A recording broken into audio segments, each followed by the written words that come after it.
रुचिका बहुत सुंदर लड़की थी, लेकिन वह गरीब थी। उसके घर में उसकी माँ के अलावा कोई नहीं था।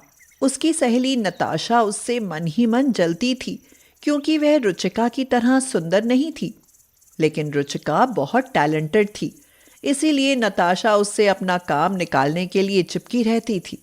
रुचिका की शादी एक खूबसूरत नौजवान रितेश के साथ तय हो गई, तो उसने रुचिका से कहा। रुचिका, मुझे भी लड़के का फोटो दिखाओ। और जब रुचिका ने फोटो दिखाया तो नताशा और भी जल उठी। नताशा मन ही मन में कहती है, अरे, यह तो वही लड़का रितेश है जिसको मैंने कॉलेज में प्रपोज किया था और उसने मुझे रिजेक्ट कर दिया था। इस गरीब लड़की की किस्मत तो देखो, इतने सुंदर लड़के के साथ इसकी शादी हो रही है। इसकी तो मुझसे शादी होनी चाहिए थी, लेकिन मेरा इतना सौभाग्य कहाँ। धीरे धीरे वह दिन भी आ गया जब रुचिका की रितेश से शादी हो गई और एक सुंदर सजी हुई कार में रुचिका की विदाई हो गई। उसके साथ नताशा भी गई थी, क्योंकि दूल्हे की बहन सोनिया नताशा की सहेली निकल आई थी। रुचिका अपनी ससुराल पहुंच गई। उसकी मुंह दिखाई हुई और उसे बहुत सारे गिफ्ट मिले। रुचिका की सास ने कहा, बहू तो बहुत सुंदर है, ऐसा लगता है जैसे चांद का टुकड़ा हो। एक रिश्तेदार महिला बोली, अभी तक यहाँ हमारे खानदान में ऐसी सुंदर बहू नहीं आई है। बड़ी किस्मत से इतनी सुंदर बहू मिलती है, रितेश के तो भाग्य जग गए।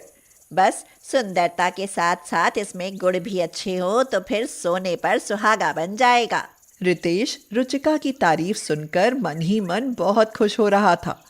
अब उससे रहा नहीं गया तो वह तारीफ करने लगा। अरे आंटी जी, आप बस देखती जाइए। अभी जब उसके टैलेंट सामने आएंगे ना, तब देखिएगा। ऐसी लड़की से शादी की है कि इसकी तरह कोई नहीं है। रितेश की बहन सोनिया नताशा से बातें कर रही थी। यार नताशा, तुमने अच्छा किया जो चली आई। तुम्हारे आने से कितनी रौनक हो रही है, कितना अच्छा लग रहा है। मुझे नहीं पता था कि तुम रुचिका भाभी के पड़ोस में रहती हो।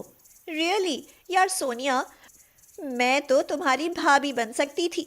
मैंने तो रितेश को प्रपोज भी किया था, बट उसने तो उस रुचिका के लिए मुझे रिजेक्ट कर दिया।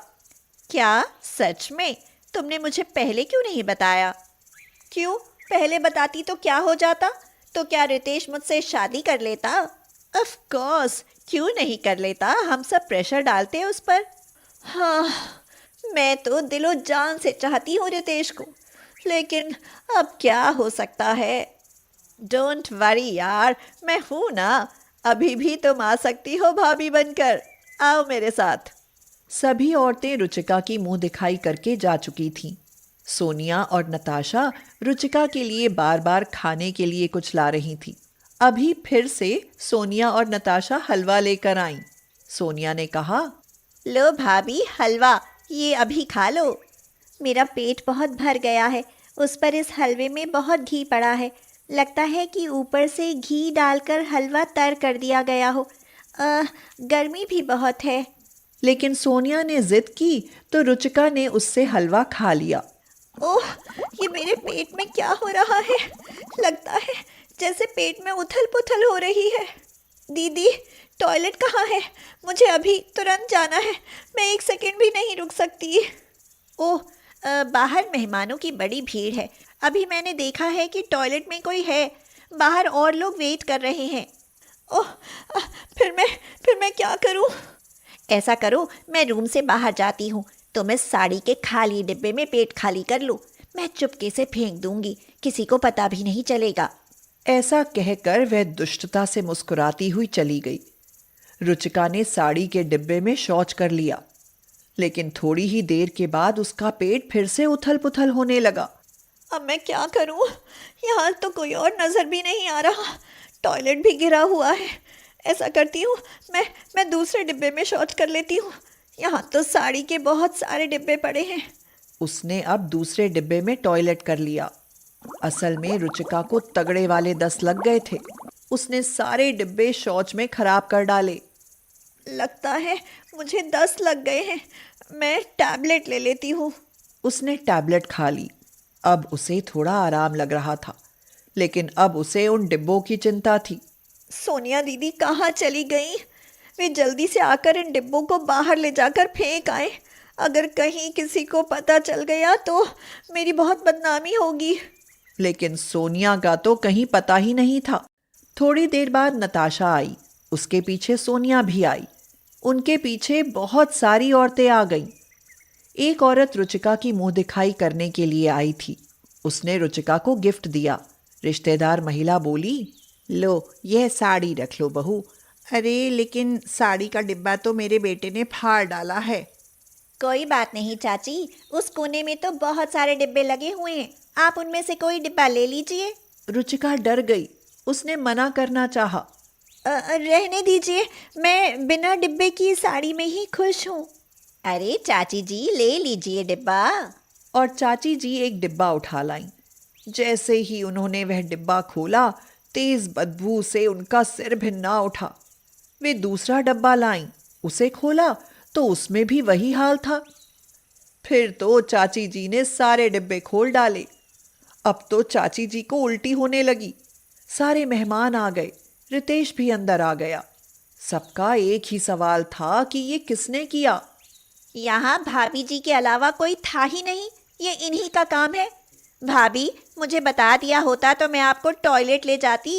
ये गंदगी क्यों की यहाँ? क्या पागल हो? भला कोई नॉर्मल इंसान ऐसा कर सकता है? ये मेरे ही पड़ोस में रहती है, कभी कभी इसको पागलपन के दौरे पड़ते हैं, लेकिन मैंने सोचा कि ठीक हो गई होगी। राम राम, बेचारे रितेश की तो जिंदगी खराब हो गई। अब पूरे मेहमानों में चकचक मच गई। आपने ही तो कहा था दीदी कि टॉयलेट खाली नहीं है, मेरी तबीयत खराब हो गई थी। मैंने कब कहा? ये सुनने से पहले मेरे कान क्यों नहीं फूट गए? मैं ऐसा कैसे कह सकती हूँ? घर में कितने सारे टॉयलेट हैं, क्या बकवास कर रही हो? क्या अपनी तरह सबको पागल समझती हो? कम से कम मुझे तो बख्श दो। अभी से तुमने अपने रंग दिखा दिए, मेरे भाई का क्या होगा? रितेश को बहुत जोर का गुस्सा आया।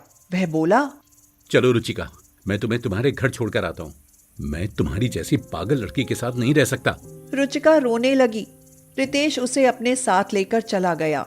अब सोनिया ने खुश होकर नताशा को गले से लगा लिया और बोली, बधाई हो नताशा, अब तुम रितेश से शादी की तैयारी करो। तभी सोनिया के गाल पर जोरदार तमाचा पड़ा। सोनिया की मम्मी माया देवी उसे जलती हुई आंखों से घूर रही थी। शर्म नहीं आती तुझे बेगैरत? लड़की होकर लड़की की दुश्मन बन गई, वह भी इस 2 टके की बेशरम लड़की की खातिर, जो शादीशुदा सहेली का घर उजाड़कर अपना घर बसाने की सोच रही है। मुझे माफ कर दो मम्मी, मैं नताशा के कहने में आ गई थी। मैं अभी जाकर भैया को सच बताती हूँ। रितेश को मैंने जाते समय वह सच बता दिया जो मुझे तुम दोनों की बात से पता चल गया था। वह रुचिका को उसके घर छोड़ने नहीं गया है, बल्कि रुचिका की दवा लेने डॉक्टर के पास गया है। अभी आता होगा। घर के सारे मेहमानों को सच पता चल चुका था। वे रुचिका से हमदर्दी जता रहे थे और सोनिया व नताशा के प्रति नफरत। करीब 3 घंटे के बाद दवा लेकर रुचिका और रितेश आ गए। रुचिका को ग्लूकोज चढ़ाया गया था, परंतु अब वह ठीक थी। मेहमानों ने रुचिका का स्वागत किया। नताशा को उसके घर भगा दिया गया था। रात में रुचिका को नहला धुला कर उसके रूम में भेजा गया। रुचिका, देखो जो हुआ उसके लिए सॉरी। अब जो भी परेशानी हो मुझे बताया करो। मैं बहुत लकी हूँ जो सास के रूप में मम्मी मिली और जीवन साथी के रूप में आप। ऐसा कहकर वह रितेश के गले लग गई।